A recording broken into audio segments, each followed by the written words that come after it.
2008లో Dmitry అగర్కాఫ్ అనే ఒక అతనికి ఒక క్రెడిట్ కార్డ్ అప్లై చేసుకోవడానికి ఒక ఫామ్ వచ్చింది. ఫామ్ చదివినప్పుడు 14% ఇంట్రెస్ట్ కట్టాలి అని చెప్పి ఆ ఫామ్ మీద ఉంది.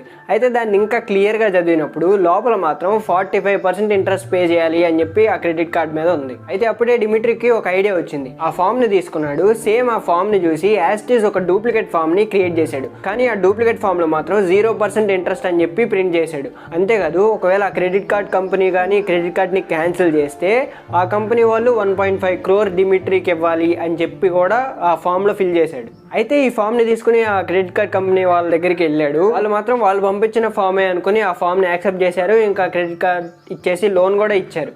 కానీ తర్వాత లోన్ ఎంతైతే తీసుకున్నాడో డిమిట్రీ అంతవరకే పే చేశాడు. ఎందుకంటే 0% ఇంట్రెస్ట్ అని తను రాశాడు కాబట్టి. కానీ ఆ కంపెనీ వాళ్ళకి అది తెలియదు కాబట్టి కోర్టులో కేసు వేశారు దాని మీద. కానీ ఆ కేసు మాత్రం డిమిట్రీనే గెలిచాడు. ఎందుకంటే ఆ ఫామ్ లో 0% ఇంట్రెస్ట్ ఉంది కాబట్టి. తర్వాత కంపెనీ వాళ్ళు డిమిట్రీకి ఇచ్చిన క్రెడిట్ కార్డ్ని క్యాన్సిల్ చేసేసారు. అయితే అప్పుడు డిమిట్రీ రివర్స్లో ఆ కంపెనీ వాళ్ళ మీదే కేసు చేశాడు. ఎందుకంటే తను ఆ ఫామ్లో రాశాడు కదా, ఒకవేళ క్రెడిట్ కార్డ్ క్యాన్సిల్ చేస్తే వాళ్ళు నాకు 1.5 crore రూపీస్ ఇవ్వాలని చెప్పి. అందుకని ఈసారి కూడా కోర్టులో డిమిట్రీయే గెలిచాడు. ఇంకా కంపెనీ వాళ్ళ దగ్గర నుంచి 1.5 crore తీసుకున్నాడు.